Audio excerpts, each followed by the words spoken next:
തുടർ വിദ്യാഭ്യാസം ജർമ്മനിയിൽ ആഗ്രഹിക്കുന്ന വിദ്യാർത്ഥികൾക്ക് പുതുതായിട്ട് വന്നിട്ടുള്ള അപ്ഡേറ്റ് ആണ് demat exam.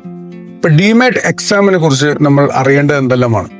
Demat exam 4 components ആണ് മേജറായിട്ട് എക്സാമിൽ വരുന്നത്. Logical reasoning, mathematical understanding, analytical thinking, problem solving skills.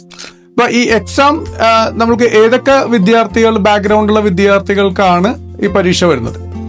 Business സ്റ്റഡീസിന് പോകുന്നവര്, accounting, finance, economics അങ്ങനെ തുടങ്ങിയിട്ടുള്ള കോഴ്സുകൾ എടുക്കുന്നവർക്ക്, എഞ്ചിനീയറിംഗ് പ്രോഗ്രാം. അപ്പൊ എഞ്ചിനീയറിംഗിന് വാസ്റ്റ് ആയിട്ടുള്ള ധാരാളം പ്രോഗ്രാംസ് ഉണ്ട്. ഇപ്പൊ aeronautical, aerospace, chemical engineering, mechanical engineering, construction, civil engineering അങ്ങനെ തുടങ്ങിയിട്ട് ബയോടെക്നോളജി, എല്ലാ engineering program, computer science engineering program, ഇതിലെല്ലാം തന്നെ ഈ ടെസ്റ്റ് അഫക്റ്റഡ് ആണ്.